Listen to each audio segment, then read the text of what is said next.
It's Doc. Today, we're going to talk about our 2025 predictions, and we're going to do it with a little bit of a friend. We're going to bring in a special guest, Cade. Welcome to the show. Thanks, Doc. Yeah, it's good to be here. I'm happy to chat and go over some of our predictions. I always like prediction videos just because it's kind of like trying to tell the future. Obviously, none of us ever know what's going to happen in crypto, but it's always fun to kind of try and think about what could. So Yeah, I think you hit the nail on the head. Like, none of us have a crystal ball here, but it's always good getting other people's inputs on things, right? You never want to be in an echo chamber. So I always love, bringing folks on who are pretty dialed into the space. I know you've been doing this for like quite some time. But before we actually get started, I just want to tell everyone check out Cade's channel. Obviously, I'm going to have a link in the description of this video. Follow him on Twitter. He brings in a ton of good insight. But if it's cool with you, maybe we'll just get started with our first prediction. yeah, let's go on ahead and do it. So yeah, I can start out with my first prediction, and I'd be interested to know kind of what your take is there. So yeah, starting out, my first prediction on the year is I think we're going to see stable coins continue to just do some crazy numbers. I mean, if we look here, there's 180 billion of stable coins in circulation, meaning like total value on chain. And then also here are the metrics in the past 12 months for the total, or like for just kind of like the key points.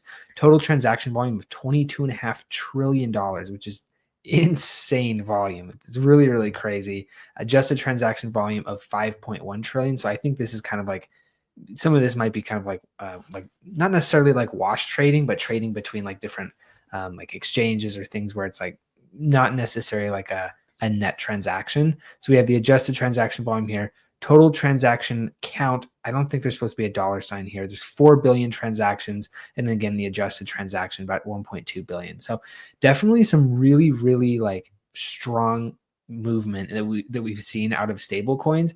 And in my opinion, like even if we look, we can see value of stable coins really kind of moved up in the last bull run. Then we saw value kind of bleed away. Not really too much though. I mean, I think this is one of the important and impressive things that we have seen out of crypto is, in my opinion, stable coins are kind of like probably the best like product market fit thing that we've seen. I mean, obviously we talk about layer ones, layer twos.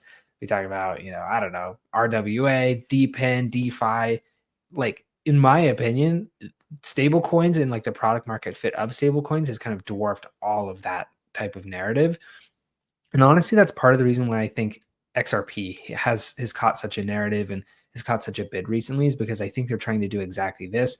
The reason why I kind of don't necessarily believe super hard in XRP is because, I mean, stablecoins just kind of already do it, right? And they kind of do it better in my opinion, because I don't know why you would need to trade in and out of like an intermediary currency when you've just got the currency itself right here. So that's kind of my thoughts. I think stablecoins will probably, like if we're looking at adjusted transaction volume, we probably continue to see it double, maybe even triple. I think one of the key catalysts here is because of the US government becoming far more pro crypto than what we've ever seen in the past. I mean, we're seeing $5 trillion of adjusted transaction volume with a highly antagonistic US government in place.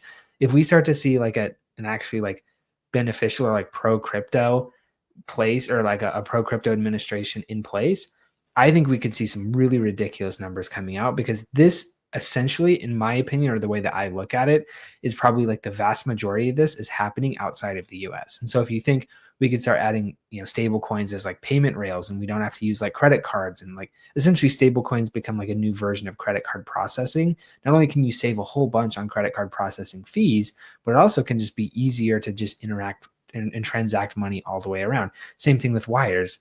Why would you send a wire from your bank that's going to take 2 days when you could just send a stablecoin transaction that's going to be done in like 30 seconds? So, there's a whole bunch of different, really exciting things that I think we could see coming out of stablecoins. Now, obviously, maybe this is a little bit of a boring prediction just because there's not really a direct way that any of us could like benefit from it. Like none of us can really pull 100x on stablecoins because that's kind of the whole point of them. But I think that's kind of what we are going to see out of stablecoins. What do you think about that, Doc? Oh, you mean you're not 100x leveraging USDC over there? I think, all joking aside, I think you hit the nail on the head, right? I think a lot of folks are looking at Tether and Circle's business model on how they're bringing all of this capital in and then just using those funds and that capital to generate yield, right, with bonds and pouring it back in. And it feels like every quarter I'm looking at Circle, they're doing these huge buybacks. They're adding more Bitcoin. They're adding more assets, like tangible assets, to their actual balance sheet. And I think you also mentioned something that's really really important that I want people to hear is you're talking about XRP stablecoin. I think it's RLUSD, and I think they are really trying to, in some ways, take a playbook, copy the playbook of Tether and Circle. We've heard all of this. I saw last night. I think it was Altcoin Daily's video how Brad Garlinghouse, the CEO of Ripple, how he's very much lobbying to be on now not a necessarily Bitcoin strategic reserve, but maybe a digital asset strategic reserve, and how they're kind of pushing that narrative. So I think you absolutely on the head. I could totally see within the next 12 to 18 months the stablecoin volume double or almost triple for a lot of the reasons that we talked about. The other interesting thing is, I know maybe a lot of us in the US, we might not think that a lot of these wires are as impressive, but I always think of Tron and how they have all of that volume on their network. And I know a lot of that is literally just stablecoin payments. So I think you hit the absolute nail on the head. I totally think stablecoin volume could double or triple. And you mentioned something really important as well. I think the total number of transactions could double or triple as well. Now that we're heading into a more favorable crypto environment in 2025 with the new administration. So, gosh, I was hoping I could be more contrarian and disagree with you there, but I think you absolutely hit the nail on the head. All right, maybe we will switch it up here a little bit and we'll move on to my first prediction. I'm curious your take on it as well. So the first year of the Bitcoin ETFs have concluded, and it was a rock star year for the Bitcoin ETFs. Collectively, within the first year, $36 billion, this is this orange line that you're looking here, of total inflows for the Bitcoin ETFs. And I want to compare that to this black line here. This is gold's first year of inception. And their first year, they took in a little over $2.5 billion. And their second year, they did over $5 billion.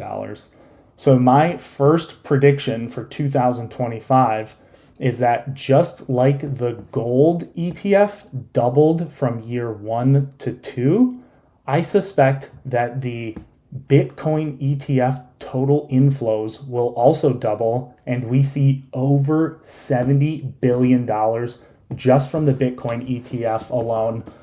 Am I swinging for the fences here? Is this too aggressive of a prediction? I'm curious your take on this. Yeah, so I will start out by saying I think I largely agree with what you're saying, because I think Bitcoin's only going to get bigger. There's been, I think there's been a large lack of institutional adoption for a very long period of time. So I think that this is, kind of the start of some pretty crazy stuff. However, just for the sake of argument, I will take the other side and kind of, because essentially the counter that I have heard to this type of claim is, well, the only reason the first year was so big is because Bitcoin was artificially choked up for years and years and years, right? So this $36 billion, you may potentially be able to amortize over the course of 4, 5, 6 years. Now, if you think about it, $36 billion divided by 4 or 5 is still far larger than the gold ETF numbers, right? So even still, like, I would say, no matter what way you slice it, it's a very impressive release of the Bitcoin ETF. So I think that's kind of the counter there is that maybe we saw an initial spike in the first year just because of a lot of this pent up demand that was able to finally enter the market. However, though, I kind of, like I said at the beginning, I don't know that I fully disagree with that, just because Bitcoin's a $2 trillion asset. It's really, really There's a huge amount of demand for it. I think there will only be an increasing amount of demand as people kind of learn more about it. They get more comfortable with kind of just Bitcoin generally, a lot of that type of stuff. So that's kind of the way that I look at that. Yeah, that's a great point. I like how you brought up the pent up demand part because I really, it makes sense when you say it, but I didn't originally think of that. So I think that is a valid argument. I know it's turning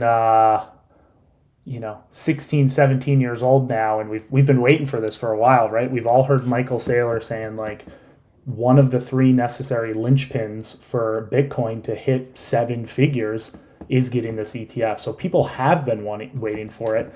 I did a little bit of napkin math here, and I was thinking, if we do get a $70 billion inflow into a roughly $2 trillion asset, that would only be a three and a half, right? That $70 billion would only count for approximately 3.5%, potentially even less, right? Because I'm saying that's with Bitcoin at a $2 trillion valuation.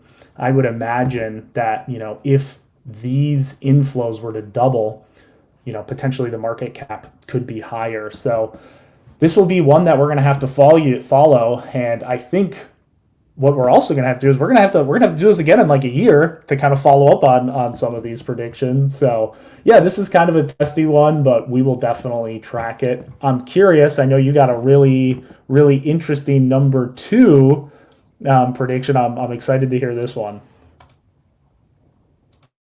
Yeah, with my second prediction, we'll actually kind of just move right over.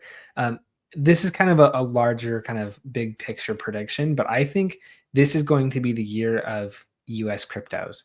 I think if this year is not the year of US cryptos, I'm not saying that like it's never going to be the year, but like this is probably the most bullish momentum, the most optimistic reception, a lot of this type of stuff we've kind of really ever seen for American crypto coins. And so we can see they actually have top made in USA coins by market cap. So obviously, XRP, up at the top here, Solana, another really strong one, USDC, again, we did talk about stable coins and the massive success that stable coins have had. We've got Cardano, Chainlink, Avalanche. I mean, you've heard of probably most of these, right? I mean, we've got a bunch of really interesting really interesting crypto coins within this list. And so as you were talking about earlier, Doc, regarding the US, people are kind of trying to lobby for not necessarily a Bitcoin reserve, but like a US crypto reserve. And again, tons of speculation surrounding this. So definitely going into a little bit of some speculation zone here. But like, obviously, we would imagine that at least probably, the top 5 to 7 we could potentially see being included. You think about XRP, if there's going to be like a crypto reserve, particularly if they're focused on American like native cryptos, XRP you'd have to think is a lock. Solana you'd have to think is a lock. Cardano you'd have to think is a lock. Chainlink probably fairly likely. Avalanche, maybe. That this has kind of been the gaming chain, so we'd have to see kind of how gaming kind of develops and unfolds. So that could be kind of interesting. XLM, same thing. Hedera, Sui, like we've seen a lot of these do really well over this cycle, and even recently, just I think from some of the hype and some of the speculation that there could be this U.S. crypto reserve. I think that's pushing a lot of this type of stuff really quite high. And so that's kind of my prediction for 2025. Not necessarily a certain crypto or anything. I just think made in the US cryptos, in my opinion, probably the easiest bets here is Solana and Sui. That's a little bit of my bias. I think probably after that, we're looking at Cardano and XRP. That's kind of what I'm looking at. I'd be interested to know kind of what your take is on that, Doc. Yeah, Kate, I think again, I hate that I'm, just being so easy here and agreeing, but especially with that executive order that came out just this last week, making, America really stand out both in AI and crypto. I think it's really just setting the stage. And, crypto investors, myself included, we tend to have short-term memories, right? It's kind of crazy to think just a few short weeks ago, we had this SEC that was very, very negative and almost treated crypto, like this very chaotic, wild, wild west asset market. And I think now with a new SEC, with a different administration, US, coins made in America are really going to flourish. I think just the whole framework in and of itself is really, really setting up for a bullish 2025. And it's so wild, if anybody was on the fence about this prediction, it was a week ago that the president of the United States, arguably the most famous or popular person in the world right now, or at least top three, four, five, launches his own meme coin. If that's not kind of some signaling, some green light to U.S. coins, I don't know what is. So I was gonna hold your feet to the fire a little bit and say, hey, which one of those are a dark horse? Sounds like you're pretty bullish on Solana and Sui, probably for good reason too. I think probably my dark horse out of all of those, because I'm a huge Solana and Sui bull. Sui's just really run, I bought a tiny bag when it was at $1, and I really wish I loaded up a little bit more. I think my dark horse on that list is lucky number 13, Avalanche. I think that could definitely hit $1.50. They're doing a lot of really cool stuff with gaming.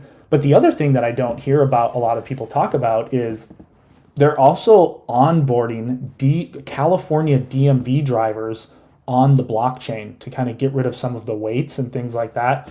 So I thought that was kind of a cool, on-chain narrative. But yeah, I'm rambling. I think you absolutely hit the nail on the head. And maybe just to confirm, is kind of your dark horse the Solana and Sui on that list? Yeah, I would probably say if I had to pick one, it would be Solana, even though it's a far larger market cap, as you kind of alluded to with the Trump coin situation. I think there was one winner in that whole situation, and it wasn't Trump, it wasn't Melania, it wasn't crypto holders, it was Solana. Solana's the one that won huge on that. So that's kind of, I would say, why I would pick Solana. Sui is one that I do think will do pretty well, but yeah, definitely a preference and a bias towards Solana. And I think for good reason. Yeah, Solana has really, really blown up. And congrats to anyone who picked up a bag, when it was in the teens. That was probably one of the biggest plays of this cycle. Guys, before we get on to our last crypto prediction, follow Cade. He's an awesome source of information. And the thing that I can really appreciate about your videos, just a very level-headed approach, which is sometimes tough to find in the crypto arena. So give him a follow both on X, Twitter, and subscribe to him on YouTube. I'm going to obviously link all of his socials down below. But we will move on with our last crypto prediction. My crypto prediction here is that we are going to get 2 new ETFs in 2025. And what I mean by new is new assets. So not necessarily an ETF that combines like Bitcoin and Ethereum. I think 2 new crypto projects will have their own individual ETFs in 2025. This was a tweet from about a week or so ago from Cointelegraph. JP Morgan is predicting that your dark horse, and I'm a big fan of Solana as well. Solana and XRP could have their own ETFs specifically because of the fees that they can generate and the potential impact that these ETFs could have on both of these assets, specifically because the market cap is significantly lower for Solana and XRP compared to like a Bitcoin and ETH. And one important thing that I kind of just wanted to show here, I know this diagram looks chaotic, there's a lot going on, but if I can just direct your attention to right here, we have some decisions on the Solana ETF. This is just the first deadline, but we have second deadlines in March and June. Again, we now have a SEC who's much more pro crypto. So we have some Solana ETF decisions here. And then if we scroll down in April, we have some ProShares XRP ETF news. And I think a little bit lower, there's a slew of others. So my prediction for 2025 is that we have at least two new crypto projects have their own unique ETF, and the market really just goes all in. What are your thoughts on that? Am I being too ambitious?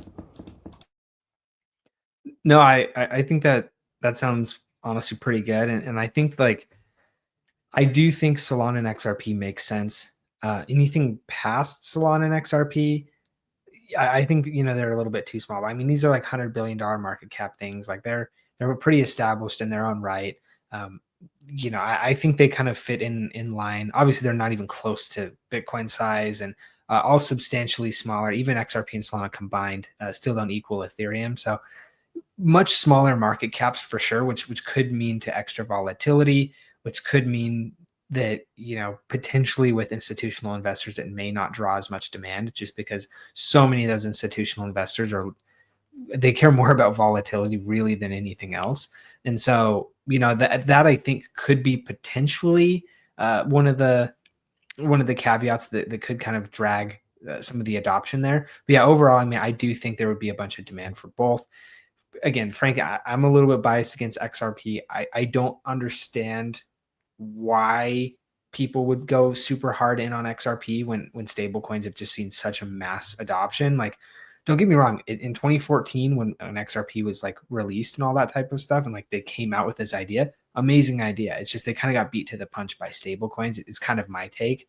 So XRP is one that I would be interested to see how it performs just from like a more sophisticated institutional investor type of perspective. But yeah, Solana, I think we're seeing all the right things out of Solana. Yeah, I agree with that. Especially I know some future markets they're going live too with XRP and Solana ETFs, and historically Bitcoin and Ethereum had these future markets before their spot ETFs got approved. So I really do think those two are laying the foundation. They're going about it for a long time, the right way, and they've been around for quite some time now, especially XRP.